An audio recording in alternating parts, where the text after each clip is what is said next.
My mother-in-law called me crazy, but when I proved her snooping and exposed the betrayal, our fragile peace collapsed and I walked away.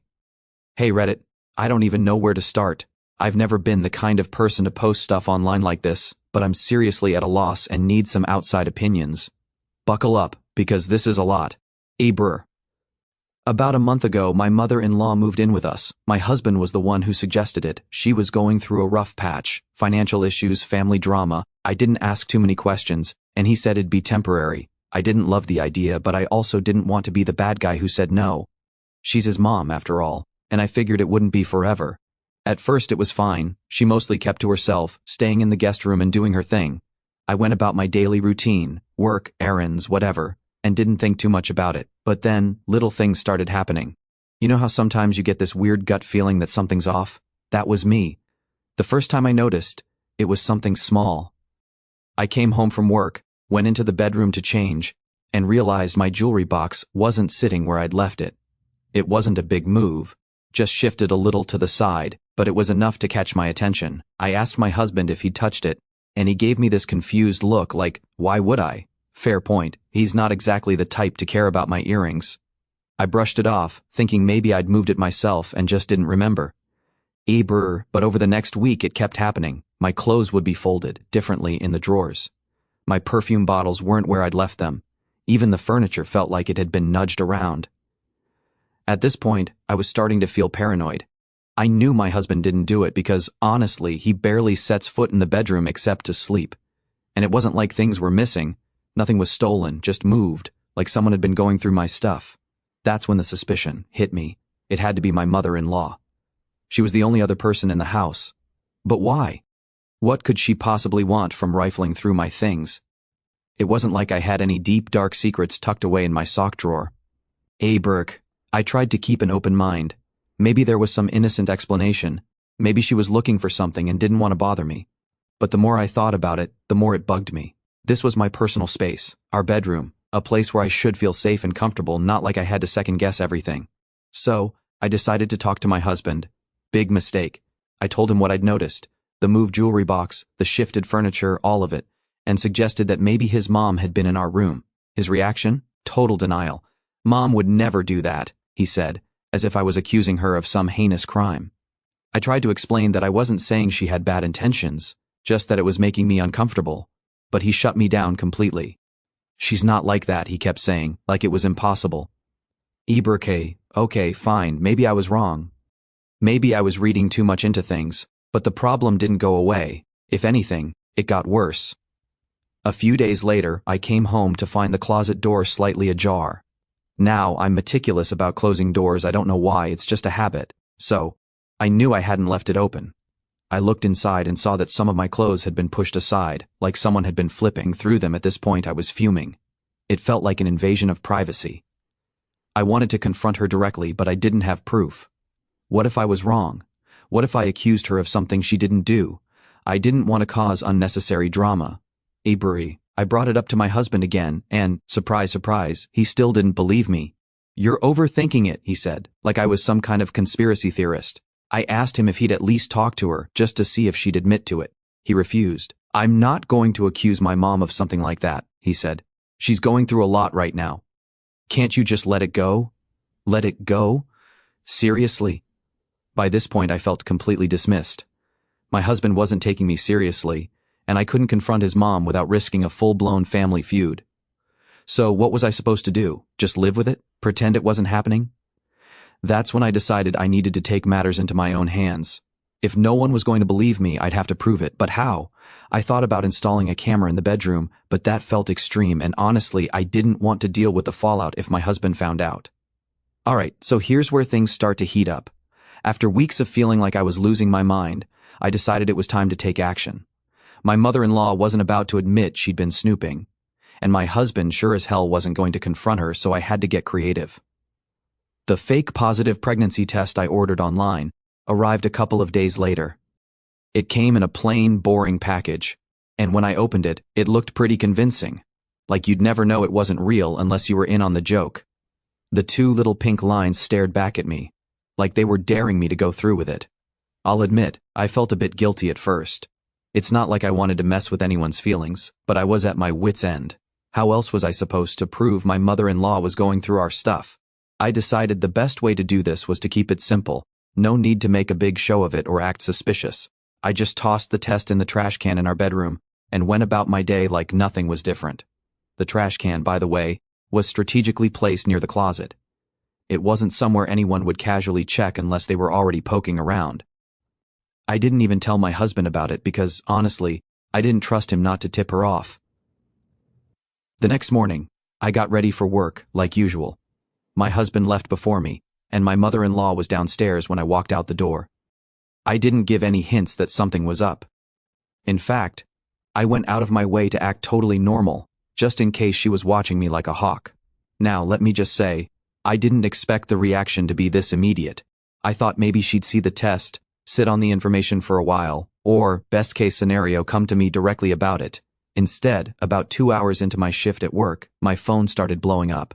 I checked it during a break and saw that I had a bunch of missed calls and texts. At first, I panicked, thinking something bad had happened, but then I saw the messages. "Congratulations, sweetie, we're so happy for you. Can't wait to meet the little one. When's the due date?" What the hell, it didn't take long to piece things together. My mother-in-law had obviously found the test and taken it upon herself to spread the good news to the entire family, never mind the fact that she didn't confirm it with me or my husband first.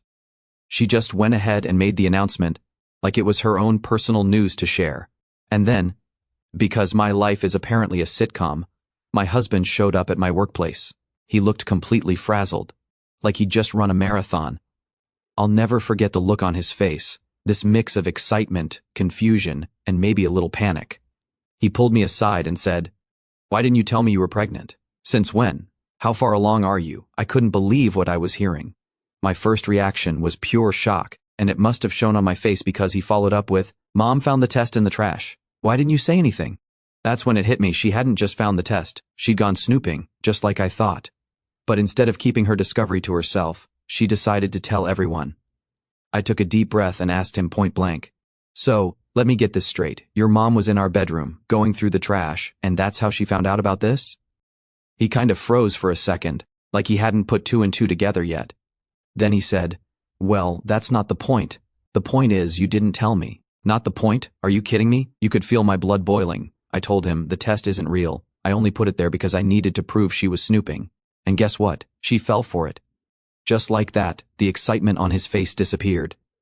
He stared at me, like I'd just confessed to committing a crime. "What do you mean it's not real?" he asked, his voice getting louder. "It's fake. I bought it online," I explained. "She's been going through our stuff, and you wouldn't believe me, so I set a trap, and she fell for it. You'd think he'd be mad at his mom for invading our privacy, but nope. Instead, he was mad at me. He started going off about how I'd lied and how it was cruel to mess with his mom's feelings like that. I tried to remind him that none of this would have happened if she hadn't been snooping in the first place, but he wasn't hearing it. The worst part? He insisted I take a real pregnancy test right then and there to prove I wasn't hiding anything, in front of him. I felt humiliated, but I agreed just to shut him up. Of course, the test came back negative, and he acted like that was the real betrayal, not the fact that his mom had crossed a major boundary. By the time I got home, I had a migraine from all the stress. My mother-in-law was acting all cheerful and smug, like she hadn't just caused a massive fight between me and my husband. And when I tried to bring up the snooping, she completely ignored me and said, "Well, I guess we all make mistakes." Oh, I was fuming, but what could I say? My husband was on her side, and now the entire family thought I was some kind of manipulative liar. And the thing is, she still hasn't admitted she was wrong, not once. When I got home that evening, I could feel the tension in the air before I even opened the door. My husband was sitting on the couch, scrolling through his phone, like he wasn't furious at me just a couple of hours earlier. His silence felt louder than anything he could have said. I braced myself and walked in, heading straight for the kitchen to avoid starting another argument. But of course, that wasn't going to happen. "Do you realize how upset my mom is?" he asked, not even bothering to look up from his phone. There it was. Not "I'm upset," not "we need to talk." Nope, it was all about his mom again. Aber returned to him, trying to stay calm. "Your mom is upset? About me? I've been dealing with this for weeks, and instead of supporting me, you're acting like I'm the bad guy." He finally put his phone down and looked at me, but his expression was stone cold. "Because you lied. You set her up for no reason." "No reason?" I couldn't believe what I was hearing. She's been snooping through our bedroom. Our bedroom, the one place in this house that's supposed to be private. And you're okay with that? He sighed, like I was the one exhausting him, like I was the problem. She's going through a tough time, and maybe she was just looking for something. You don't know what's going on in her head. Exactly, I snapped. I don't know what's going on in her head, and that's what freaks me out. What if she's been messing with my stuff or reading through my personal things? That's not normal, and it's definitely not okay. He didn't have an answer for that. Instead, he just shook his head and muttered something about how I'd handled this all wrong. By the time I got upstairs, I was too drained to even be angry. I sat on the bed and looked around the room, the same room where I'd caught her red-handed. I thought about all the little things she'd touched, moved, or looked through. Suddenly it didn't feel like my space anymore. I wanted to cry, but I was too stubborn to let myself. Instead, I started making a mental list of everything I'd need to do to protect my things. Maybe I'd get a lockbox for my valuables or start keeping my important documents in my work bag. The fact that I even had to think about this made my stomach turn. The next morning, things got even worse. I woke up to a slew of texts from my husband's family. Apparently, my mother-in-law had wasted no time sharing her side of the story with everyone. And of course, she'd made herself out to be the victim. One text from his aunt read, "How could you be so cruel to your mother-in-law? She was so happy about the pregnancy news, and now you've crushed her." Another from his cousin said, "You should have just talked to her instead of playing games. This is so childish." My personal favorite came from his sister, "You're toxic. My brother deserves better than someone who treats his mom like this." It was like getting punched in the gut over and over again. Not a single person in his family seemed to care about the fact that my mother-in-law had been snooping. All they saw was a woman whose feelings had been hurt, and I was the villain who'd done it. I showed my husband the messages, hoping he'd finally understand how out of hand this was getting, but he just shrugged. "What did you expect?" he said. "What do you mean, what did I expect?" I asked, my voice starting to rise. "Your mom went through our stuff and told everyone about something she had no business knowing, but somehow I'm the one who's wrong." "She didn't mean any harm," he said, as if that excused everything. "And you have to admit, what you did was pretty extreme." I felt like I was talking to a brick wall. No matter how much I tried to explain, he couldn't or wouldn't see my side of things. It wasn't just about the fake pregnancy test anymore. It was about respect, privacy, and the fact that I couldn't trust the people I lived with. Later that day, my mother-in-law cornered me in the kitchen. I was washing dishes when she walked in, her arms crossed like she was preparing for battle. She didn't say anything at first, just stood there watching me. I could feel her eyes on my back, and it made my skin crawl. Finally, she broke the silence.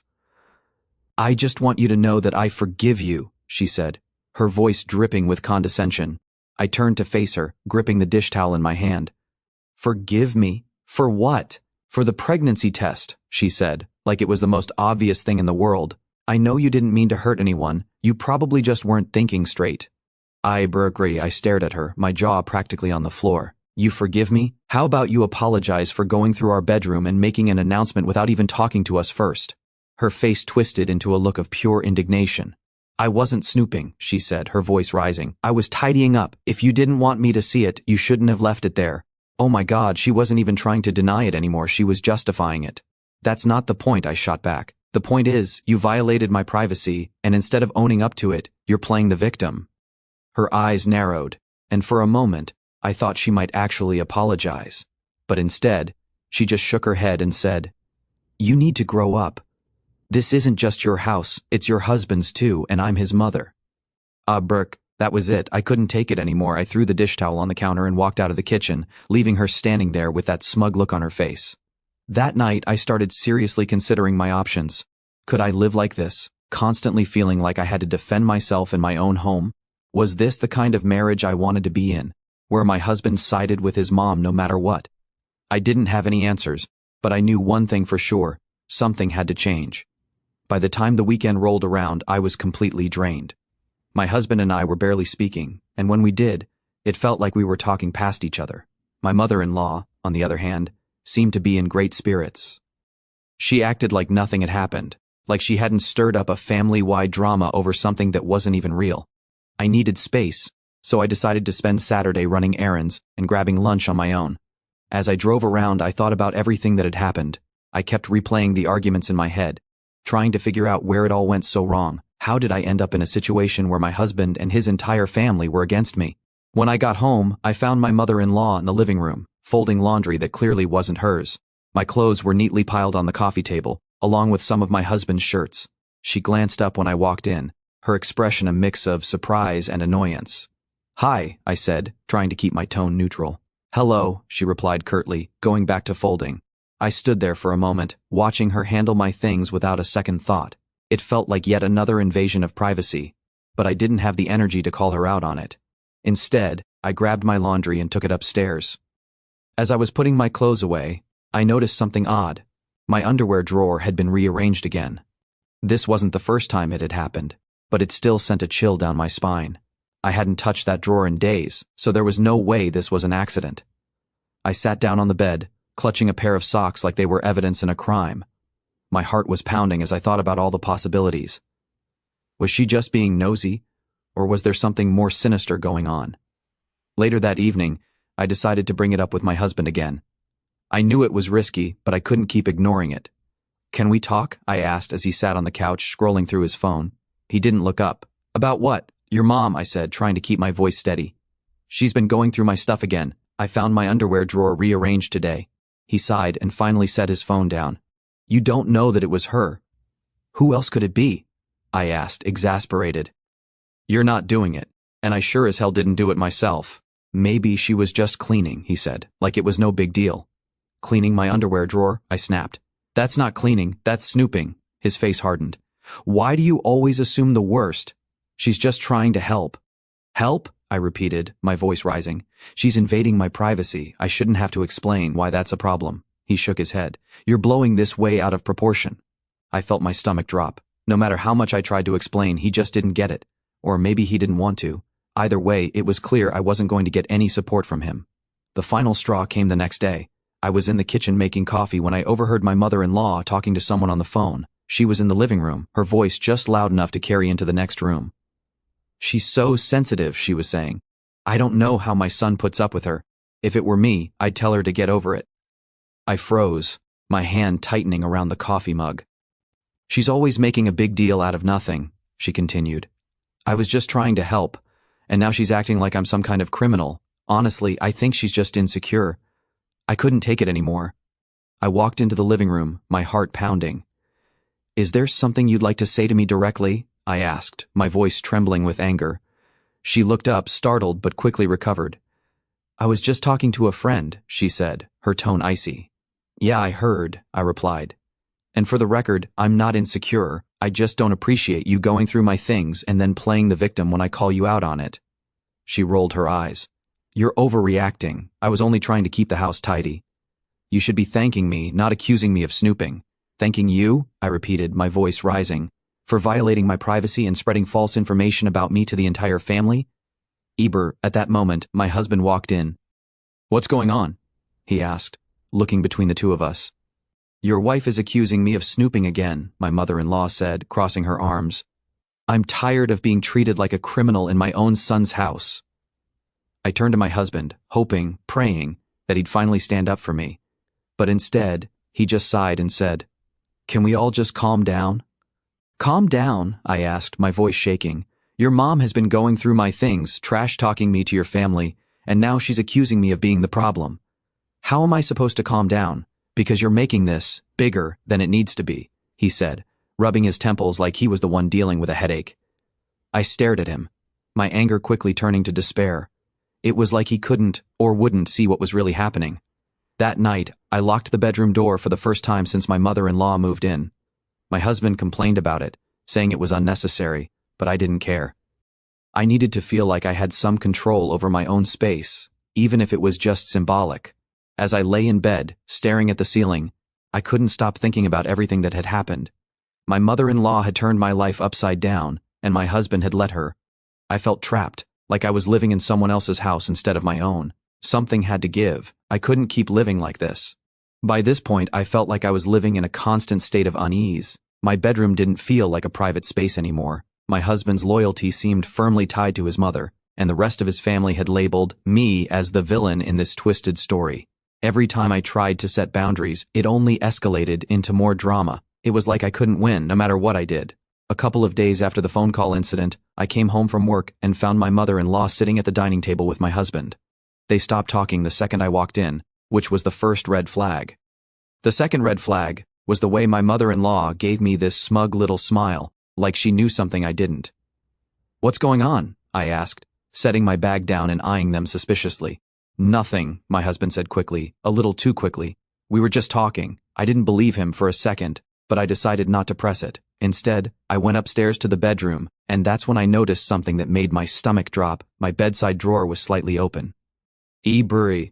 Now, I know for a fact that I hadn't left it like that. I always close it before I leave for work, and I hadn't touched it since the night before. My mind started racing. What had she been looking for this time? I opened the drawer and rifled through it, checking to see if anything was missing or out of place. That's when I noticed my stash of birth control pills. The packet was still there, but something about it seemed off. I picked it up and realized that one of the pills was missing. My hands started to shake. I counted the remaining pills over and over, hoping I was wrong. But no, it was definitely short by one. I stormed back downstairs, my heart pounding in my chest. My mother-in-law was still sitting at the table, looking entirely too comfortable in my house. "Did you go through my stuff again?" I demanded, holding up the packet of birth control pills as evidence. She raised an eyebrow and said, "I don't know what you're talking about." "Don't play dumb," I snapped. "I know you've been in my drawer and now one of my pills is missing. Care to explain that?" Her expression didn't waver. "I don't need to explain anything to you," she said coolly. "Maybe you just misplaced it." "Misplaced it?" I repeated, my voice rising. "How do you misplace a single birth control pill? You were in my room and you took this. Admit it." At that point my husband intervened. "What's going on?" he asked, stepping between us like he was some kind of referee. "She's been in my room again," I said, my voice trembling with anger. "And now one of my birth control pills is missing." My mother-in-law let out a dramatic sigh. "I didn't take anything," she said, acting like she was the victim. "She's always accusing me of things I didn't do." "I'm not making this up," I yelled. "You've been snooping since the day you moved in, and now you've crossed the line." My husband put his hands up, like he was trying to defuse a bomb. "Okay, everyone needs to calm down." "Don't tell me to calm down," I snapped. "Your mom is messing with my things, and you're just standing there like it's no big deal." "I don't think she would do that," he said, his voice careful. "Maybe it's just a misunderstanding." A misunderstanding? I couldn't believe what I was hearing. "You think I'm making this up?" "I'm just saying maybe you're overreacting," he said. Overreacting. That word hit me like a punch to the gut. I felt tears welling up in my eyes, but I refused to let them fall. That night, I locked the bedroom door again and sat on the bed, staring at the packet of pills in my hand. I kept replaying the conversation in my head, feeling more and more isolated with each passing minute. This wasn't just about snooping anymore. This was about trust, or the lack of it. My mother-in-law didn't respect my boundaries, and my husband didn't believe me. It felt like I was fighting a losing battle, and the more I tried to stand up for myself, the more I was painted as the bad guy. I started thinking about what my life would look like if things stayed the way they were. Would I always have to live with someone invading my privacy? Would I always have to walk on eggshells around my own husband? The thought was unbearable. The next morning I made a decision. I waited until my husband was at work and my mother-in-law was out running errands. Then I packed a bag with some essentials. Clothes, toiletries, and a few personal items I couldn't bear to leave behind. I wasn't sure where I was going yet, but I knew I couldn't stay there. Before I left, I wrote a note and left it on the kitchen counter. "Husband, I can't do this anymore. I've tried to talk to you about what's been happening, but you refuse to take me seriously. Your mom has violated my privacy over and over again, and instead of supporting me, you've made me feel like I'm crazy for being upset. I need some time and space to think about what I want and whether this marriage is worth saving. Don't contact me unless you're ready to have an honest conversation about everything that's happened. My name." So Reddit. Am I the asshole? Should I go back to my husband? I'm feeling completely lost. Please help me out in the comments. Mini update. Brr. Hey, Reddit. It's been a couple of weeks since I left, and I figured I'd give you all an update since so many of you have been asking what happened next. First off, thank you for all the support and advice. Reading through your comments helped me feel less alone in all of this. After I left, I stayed with a friend for a while. She's been a lifesaver, letting me crash on her couch and vent about everything. Honestly, just being in a space where I felt safe and respected made such a huge difference. I didn't realize how much anxiety I'd been carrying until I was out of that house. As for my husband, he's reached out a couple of times, but I've been keeping my distance. The first few texts were all about how I overreacted and how we need to fix this. He still doesn't seem to understand why I left in the first place, which is frustrating but not surprising. Then came the guilt trip. He started talking about how much my mother-in-law misses me and how she didn't mean any harm. He even said she's been crying every day since I left. I told him that her feelings aren't my responsibility, and until he's ready to acknowledge the real issue, her boundary crossing and his refusal to address it, I'm not coming back. Abrahi, the good news? He's finally agreed to go to counseling. I don't know if he's doing it to save our marriage or just to get me back home, but either way, it's a step in the right direction. I've told him I'm willing to talk, but only in a neutral setting with a therapist present. As for my mother-in-law, I made it clear that if I ever come back, there need to be firm boundaries in place. No more snooping, no more treating my things like they're hers to mess with, and definitely no more playing the victim when she gets called out. If she can't respect that, then she can't live with us. End of story. Abrahi, right now I'm taking it one day at a time. I don't know if this marriage is salvageable, but I'm open to trying if my husband can show me that he's serious about making changes. If not, well, I'm starting to realize I deserve better than this mess. Anyway, that's where things stand for now. I'll keep you posted if there are any big developments. Thanks again for all the support. It means more than you know.